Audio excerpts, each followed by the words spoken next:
The bank pinged both our phones at 6:12 a.m. Joint account alert, suspicious transaction, and the charge was for a W hotel in San Diego and a $386 dinner at Addison, in the exact city my wife had told me she was just visiting Tessa.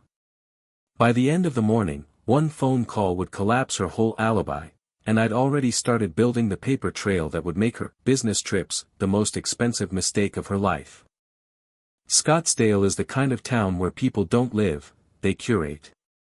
Beige stucco, black iron, lemon trees trimmed like they're auditioning for a magazine shoot. I'm not above it. I'm a real estate agent. 36. I sell the dream for a living and, if I'm being honest, I've bought it too. My Instagram is all clean lines and golden hour lighting, new build walkthroughs, rooftop, networking mixers, the occasional sunrise run because in this town you're not really healthy unless you post proof. That morning, I was halfway through my usual loop, down the greenbelt, past the canal, through the quiet pockets where the HOAs enforce mailbox paint codes like federal law. The sun was just breaking over McDowell, that sharp desert orange that makes everything look more expensive than it is. My watch buzzed once. Then again.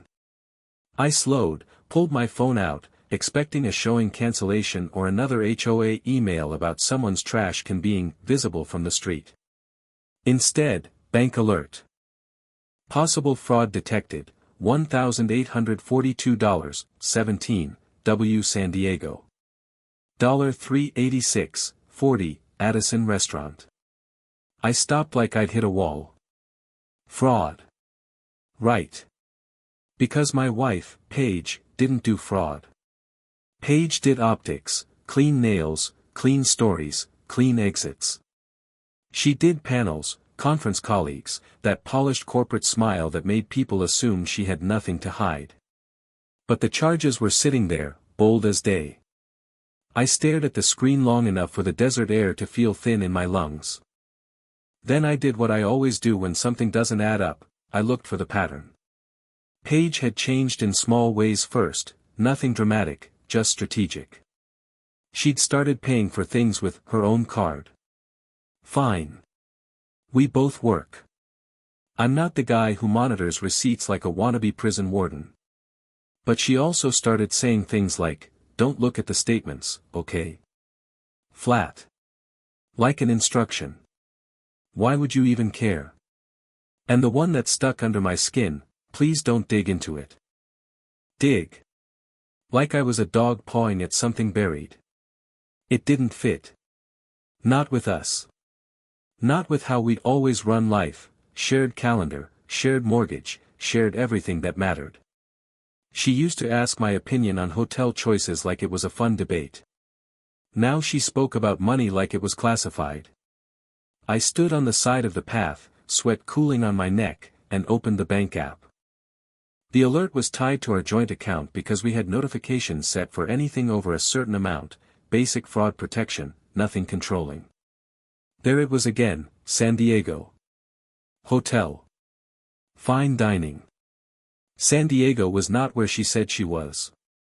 Last night, Paige kissed me on the cheek while I was refreshing my appointments, habit, and she said, "Tomorrow I'm going to drive up to see Tessa." She's been begging. Just a quick friend thing.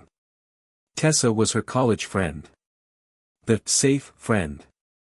The name she used when she wanted something to sound normal. And she'd added, like an afterthought, "I'm taking my own card, okay? Don't worry about it." I nodded, because what do? You trust. You keep the life moving. Now I was standing by the canal staring at a hotel charge like it had hands and had just shoved me. My first instinct wasn't rage. It was clarity.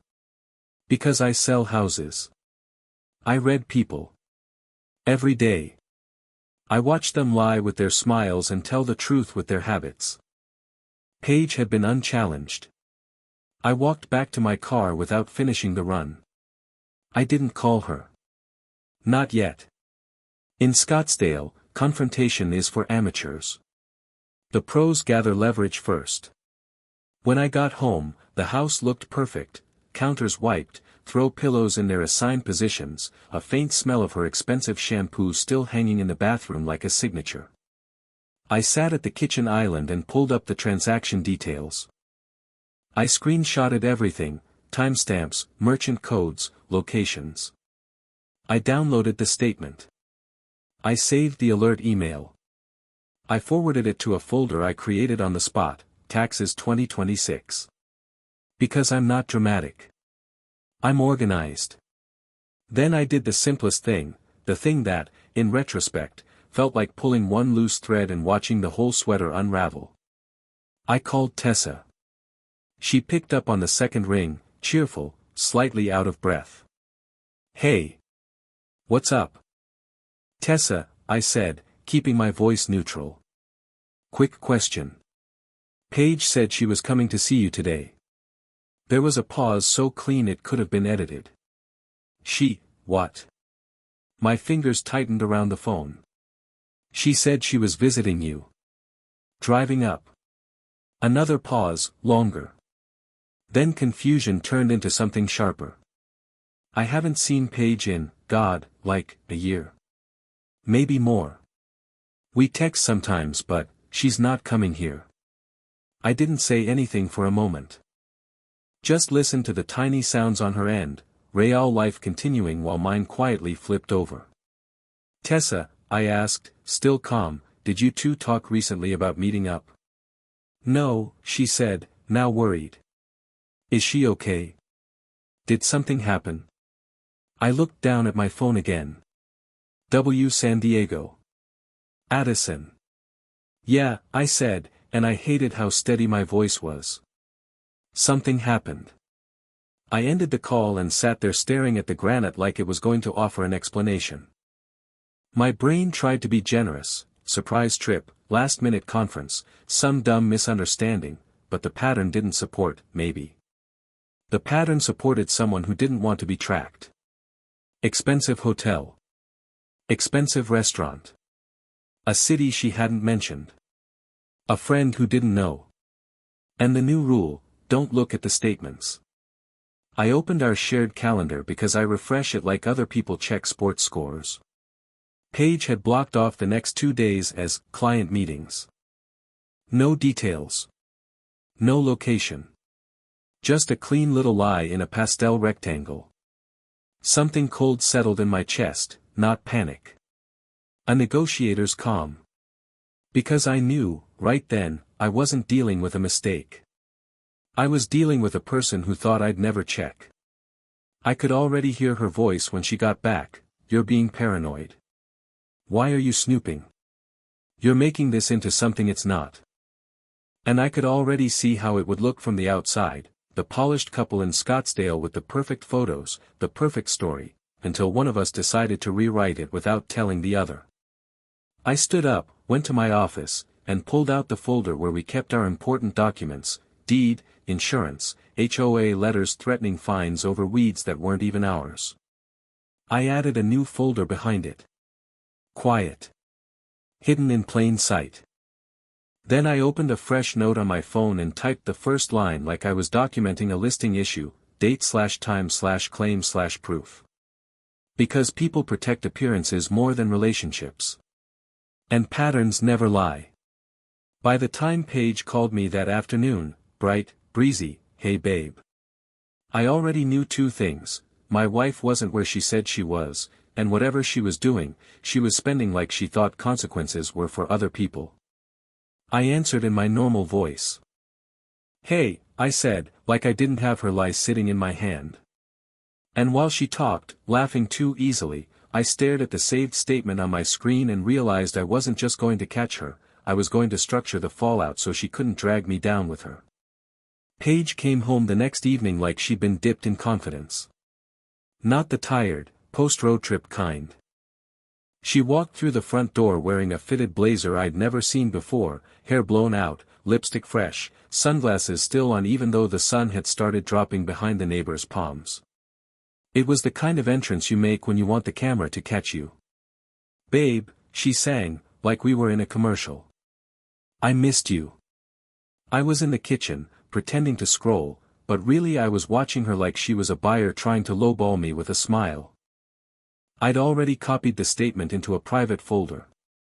I'd already written down the times, the places, the amounts. I'd already decided that if she lied, I'd let her, because people will always tell you who they are if you give them enough rope and don't interrupt. She leaned in to kiss my cheek. I let her. Her perfume hit me, sweet, expensive, unfamiliar. How was Tessa? I asked casually. She didn't flinch. So good. Oh my God, we talked for hours. You know her, she's a mess, but in the most lovable way. She toed off her heels, headed for the fridge like she belonged there. Like she hadn't just walked in with a story that had already imploded. Do we have sparkling water? I watched her open the fridge and said, that's funny. She popped a can, glanced at me. What? I set my phone down slowly. Because I talked to Tessa yesterday morning. The can stopped halfway to her lips. Why would you? She laughed once, sharp, then smoothed it out. Why would you call Tessa? I shrugged. You said you were visiting her. I wanted to be nice. Her eyes narrowed a fraction. Well, that's sweet. But I was busy. I didn't have my phone much. I nodded like I believed her. She didn't know you were coming. Her mouth tightened. Okay. Actually, I said, she said she hasn't seen you in over a year. Paige stared at me like she was recalculating. Then she did what people do when they get caught in a lie they didn't expect to be challenged. She tried to make the lie bigger. Oh my God, she said, rolling her eyes. Okay. I didn't go to her house. I went to see her in San Diego. She met me there. She didn't want you to know because she's embarrassed about some stuff. She asked me not to tell anyone. Almost impressive, fast, confident, and made of wet paper. I picked my phone back up and turned it toward her. The bank alert was still there. Then why did our joint account flag a suspicious transaction? I asked. And why did you tell me not to look at the statements? The air changed. Paige set the can down too hard. Are you serious right now? I'm asking you, I said. She stared at the screen, hotel name, restaurant, San Diego, then went defensive, fast. First of all, that's my money too. I don't need your permission to spend money. I felt anger and disappointment twist together. I didn't say you needed permission, I said. I said the bank flagged it. And you asked me not to dig into it. Her nostrils flared. Because you do this. Do what? You obsess, she snapped. You question everything like it's a deposition. It's exhausting. I said, Paige. You told me you were visiting a friend. That friend didn't know you were anywhere near her. The bank alerted us because you spent almost $2,000 on a hotel. Explain. She stared at me with that Scottsdale perfect expression, controlled mouth, eyes trying to make me feel smaller. Then, quieter, I didn't want to tell you because you'd overreact. Tell me what? I asked. She hesitated, then grabbed a responsible angle. It was work, she said. A conference thing. I leaned back. What conference? She blinked. It was, last minute. A colleague invited me. It was like a networking dinner. A colleague, I repeated. Yes, she said too fast. A contact from that panel I did in Phoenix. I let silence stretch. And this colleague booked you a room at the W? She scoffed. No, I booked it. For a networking dinner, I said. Her eyes flashed. Why are you acting like I committed a crime? Out loud I said, because you lied. She crossed her arms. I didn't lie. I simplified. I didn't want you spiraling over nothing. Nothing, I echoed. Her jaw set. Yes. Nothing. It was a dinner. It was business. She stopped. I focused on that word like a loose thread. I said softly. Paige's face shifted, just enough. He who? I asked. She exhaled, annoyed. A guy from the conference circuit. A contact. Relax. A contact, I said. So why the hotel? Why the restaurant? Why tell me you were visiting Tessa? She snapped, because you wouldn't understand. That certainty landed like a verdict. Try me, I said. She turned away and started pacing, like movement could keep her story upright. It's complicated, she said. He's well connected. He invites people to these places. It's where deals happen. What's his name? I asked. Paige stopped.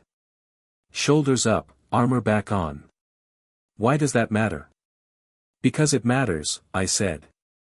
She stared at me like we were at a closing table and both knew the deal was dead. Finally she said, Evan. The name dropped into the kitchen like glass on tile.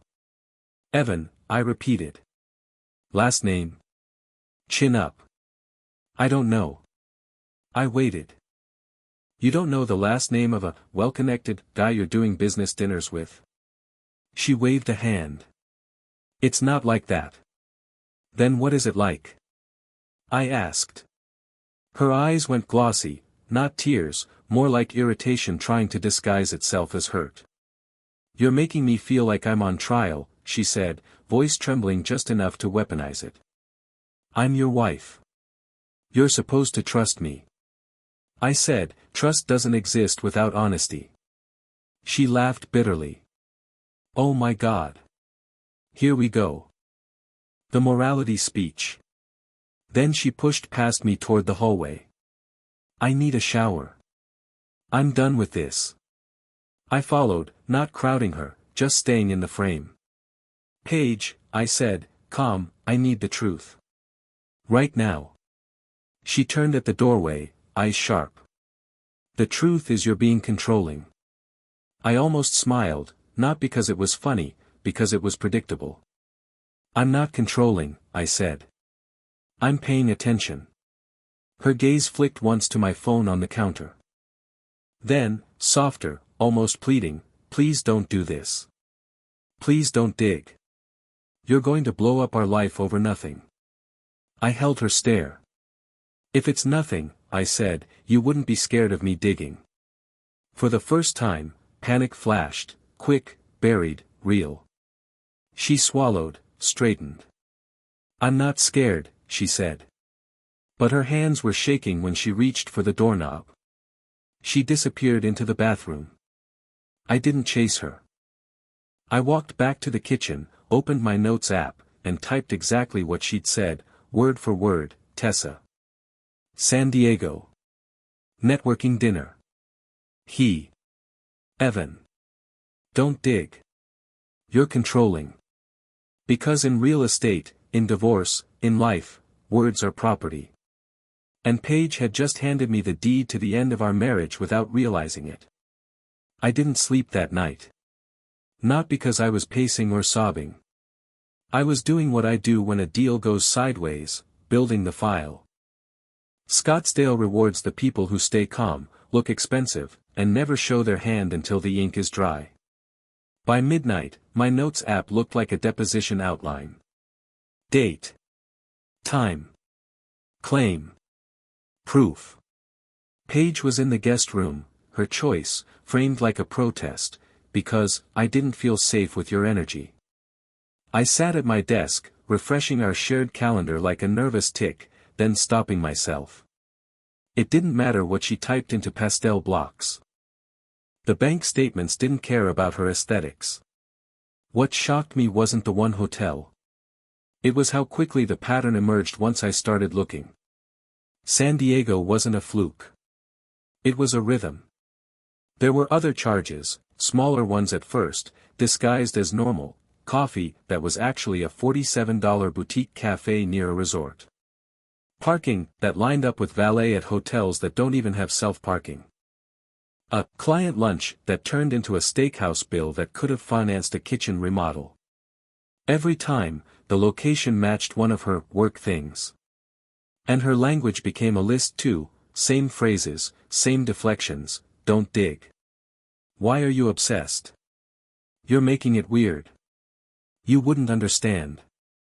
People don't improvise under pressure. They repeat what's worked before. At 1:08 a.m. I opened our iPad, the one we kept on the kitchen counter for recipes and open houses, and saw the red notification bubble on messages. Paige's account was still synced. I didn't feel proud. I felt resigned. The thread was saved under Evan briefcase with a stupid little briefcase emoji, like she was trying to remind herself this was business. The messages weren't subtle, just written by people who think they're untouchable. Evan, W tonight. We're the black one. I want them looking. Paige, stop. Face with rolling eyes, I'm married. Evan, and yet here we are. I'll send a car. Paige, no. I'll expense it. Evan, good girl. My hands went cold. I screenshotted everything, not because I wanted to, because I understood what Paige was really doing. She wasn't just cheating. She was charging it to the life we built and asking me to smile for the camera. I scrolled more. Evan, I booked the suite. Don't get dramatic. Paige, I can't. He checks the statements. Evan, tell him not to. Simple. Paige, he's been weird. Evan, handle your husband. That sentence did something to me.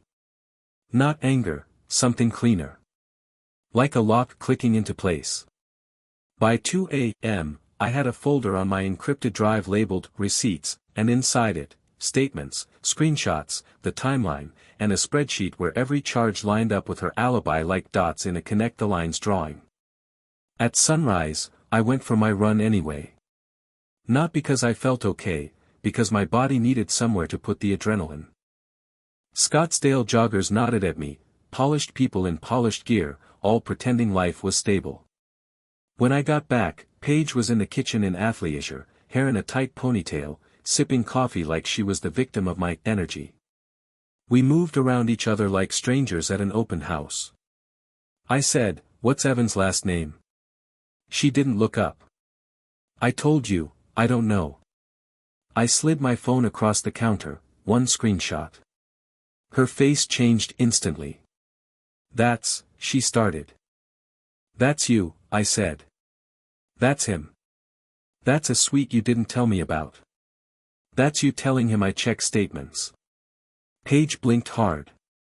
You went through my messages. I gave her the look I give buyers when they try to redirect from the inspection report. You lied to my face, I said. Don't make me the headline. She pressed her palms flat to the counter, breathing shallow. You're insane. Sure, I said.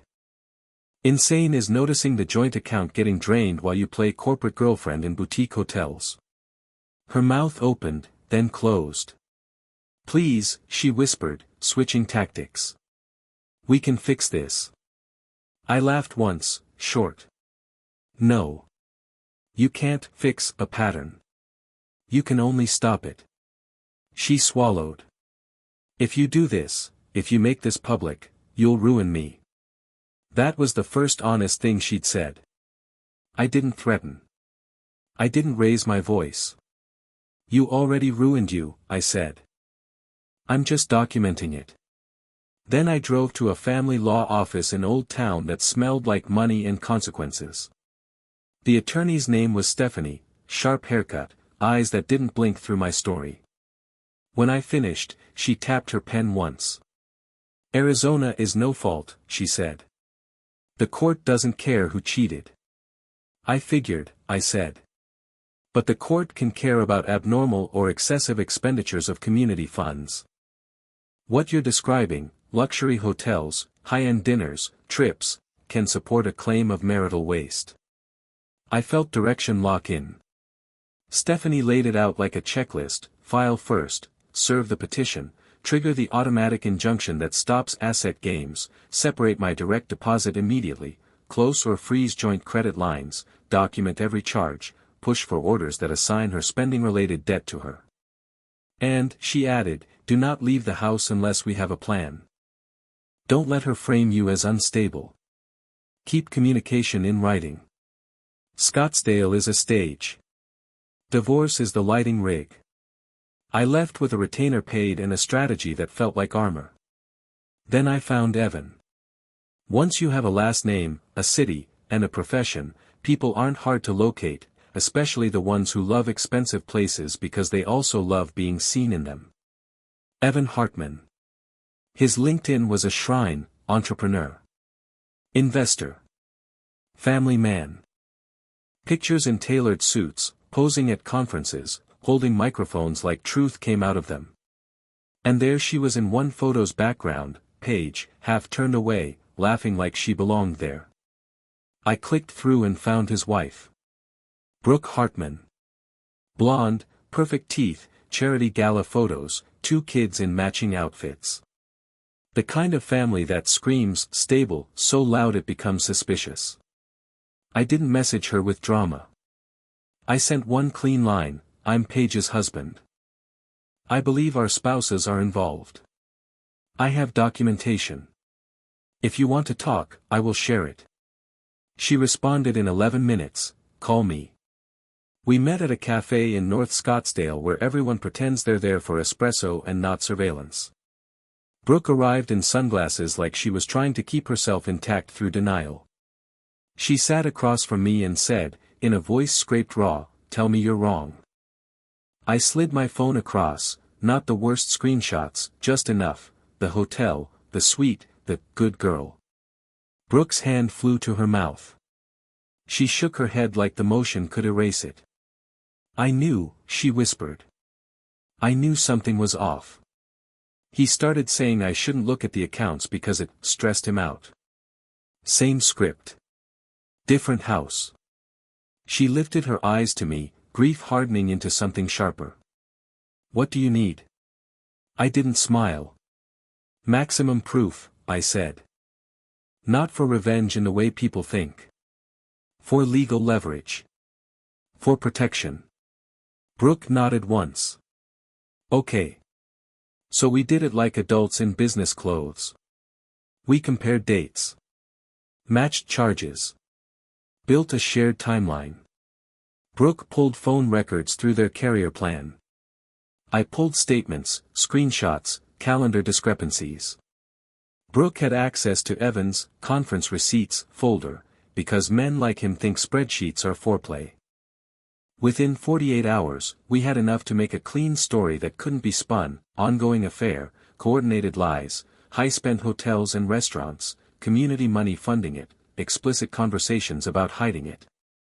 Then the social fallout started like a slow leak that becomes a flood. Brooke confronted Evan first. She didn't scream. She printed the hotel folios and set them on the kitchen island like she was staging a house. Explain, she said.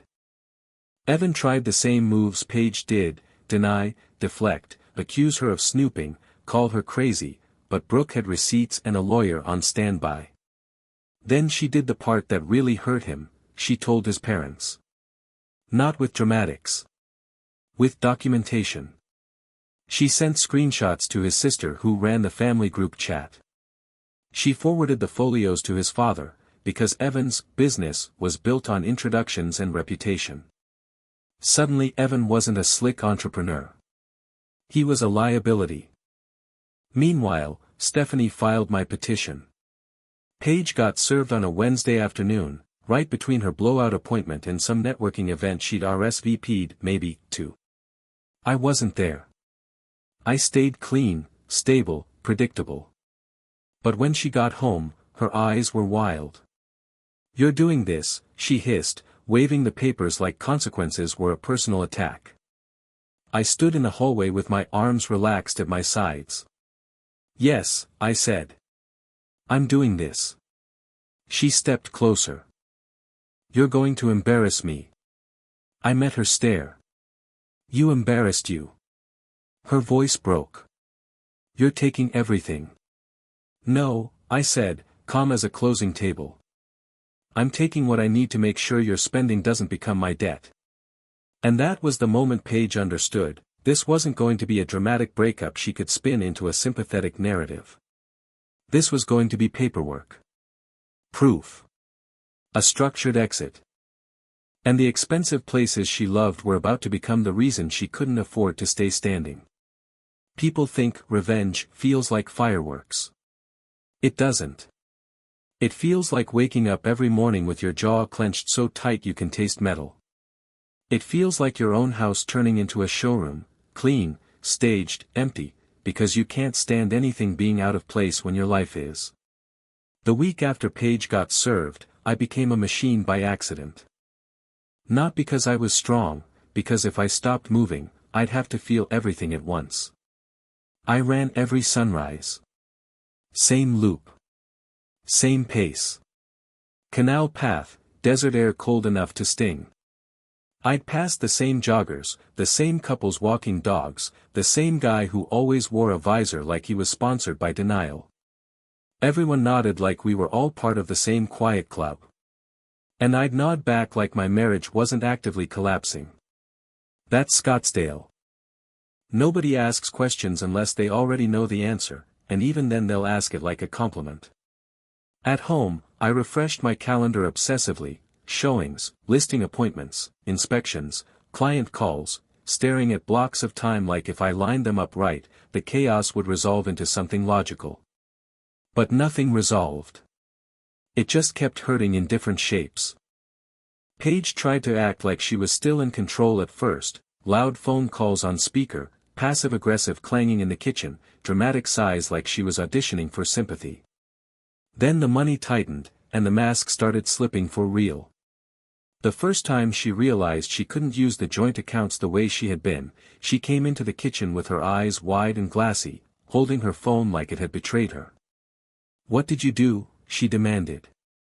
"I was making coffee." "Calm." "I followed my attorney's advice," I said. "My direct deposit is separate. Joint cards are frozen." Her face twisted. "You can't do that." "I can," I said. And I did. She stepped closer, voice lowering. "You're trying to punish me."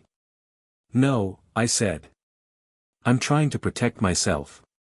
She laughed thinly. "From what?" "Me." I didn't answer, because the answer was yes. That afternoon she spiraled in the hallway, sharp, frantic, the kind of panic that shows up when someone realizes their image can't pay their bills. "You're acting like I'm some monster," she snapped. "Like I'm dangerous." "You are dangerous," I said, surprising myself. "Not because you're violent. Because you'll burn the house down and call it networking." She stared at me like she wanted to slap me, then pivoted into emotion. "You don't even care," she said, voice cracking. "You don't even feel anything." I set my mug down carefully. "I feel plenty," I said quietly. "I'm just not performing it for you." Her lip trembled. "We had a life. We had a stage," I said. "And you picked the audience over me." Paige's eyes flashed. "That's not fair." I nodded. "It's not fair. But it's accurate."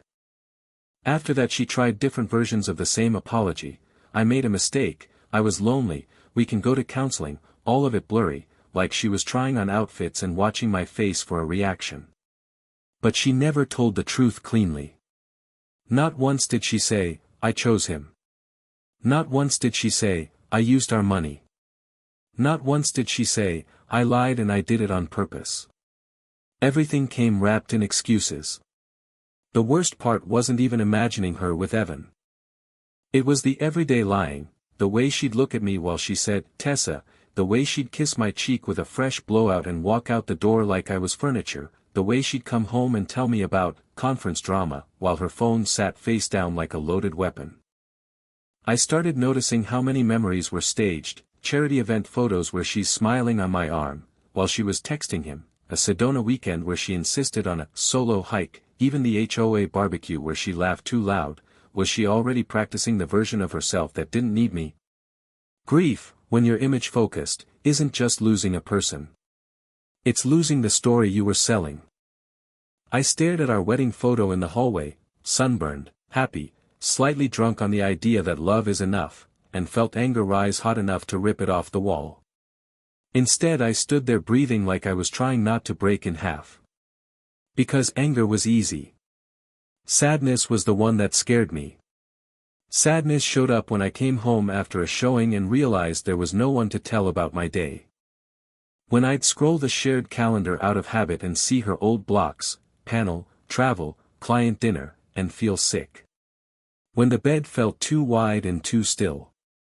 One evening, a neighbor texted me about HOA drama, porch lights being too warm, apparently a community emergency. Normally I would have laughed with Paige about it. That time, I just stared at the message and felt loneliness so sharp it made my throat burn. I realized something ugly. Even after what she did, part of me missed having a partner in the small stuff. And I hated myself for it.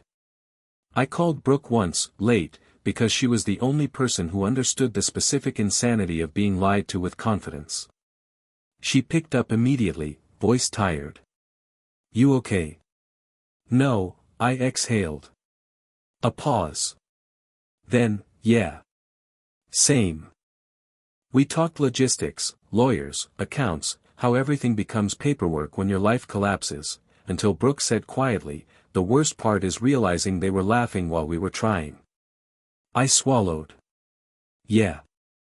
I was picking out family photos for Christmas cards," she whispered, "and he was doing that." I stared at my dark kitchen window. "I was planning our anniversary trip," I said. "Trying to keep it nice."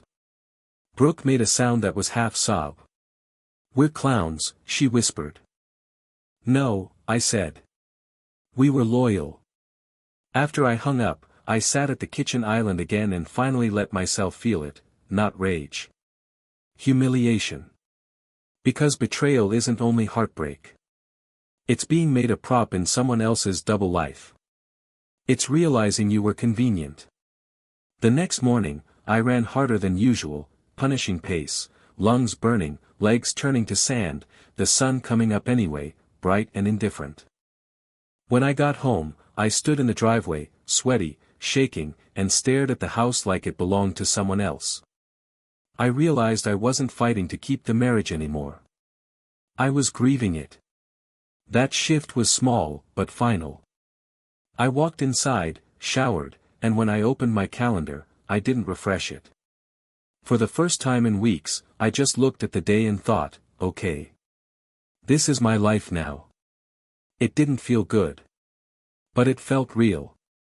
And after all the curated lies, real started to feel like relief. The decision didn't arrive like a thunderclap. It arrived like paperwork, tabs, initials, deadlines, and the quiet understanding that whatever Paige and I used to be, it wasn't stronger than the pattern she chose.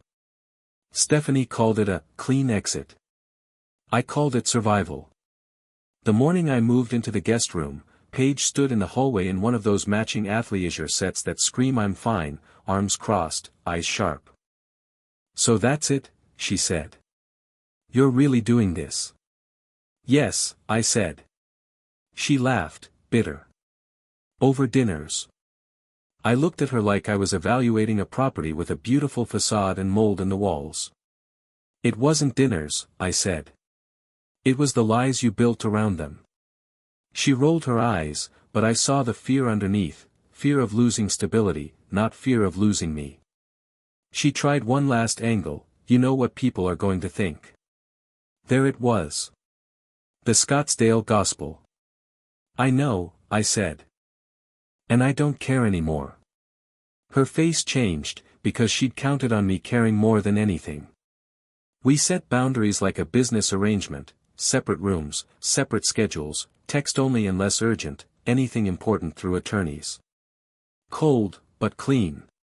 It also meant she couldn't bait me into an outburst she could later rebrand as unstable. I stayed stable on purpose. The first real blow landed when she realized the conference circuit wasn't going to save her. Once Brooke detonated Evan's reputation, Paige lost her shiny escape hatch. Whatever fantasy she'd been buying in suites had been financed by a currency that collapses fast: credibility. Paige came home one night with puffy eyes and her phone in her hand. "He's not answering," she said. I didn't look up. "Okay."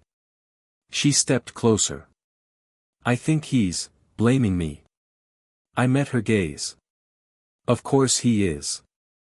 Her voice tightened. "He said I ruined his life."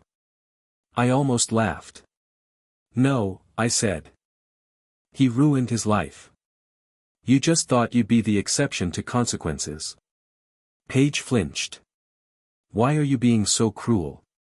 "I'm not being cruel," I said. "I'm being accurate. It's the only thing I have left." The legal part moved faster than I expected, not because it was easy, because I'd already done the work: dates, amounts, lies, screenshots, calendar blocks that didn't match locations, charges that lined up with nights she told me she was too tired. Stephanie used my file like a weapon without ever raising her voice. Paige tried to call it normal spending. Stephanie called it abnormal and excessive. Paige tried to call it work. Stephanie called it personal benefit. Paige tried to call me controlling. Stephanie called me consistent. Numbers don't get flustered. We structured things so the debts tied to her spending stayed anchored to her: legal walls, no shared liabilities, no oops loans, no joint lines she could quietly reopen. Paige hated that part most. Not the romance, she'd already outsourced that. The loss of access. One afternoon she cornered me in the hallway, eyes bright with anger. "You're acting like I'm some kind of thief." "I'm acting like I'm responsible for myself," I said.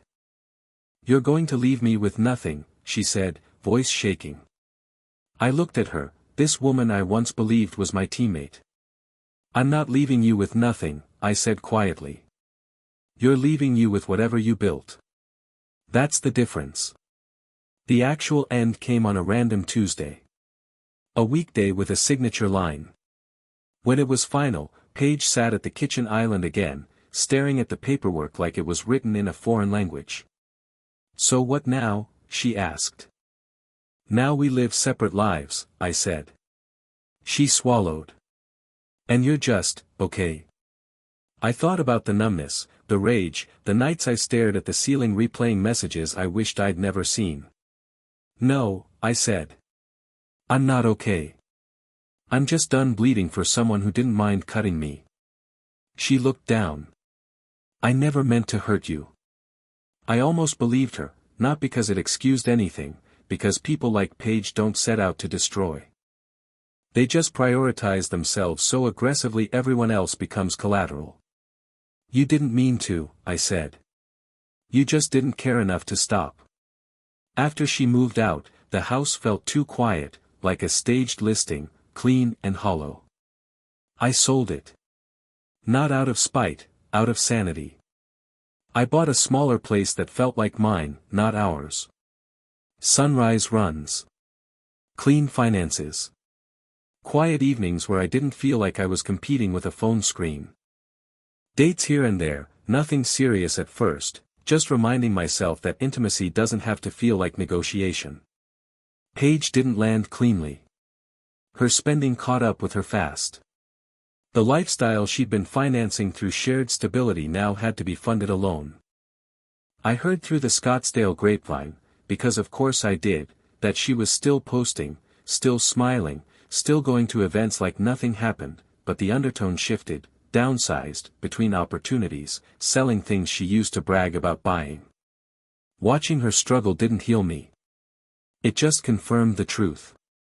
Actions have weight.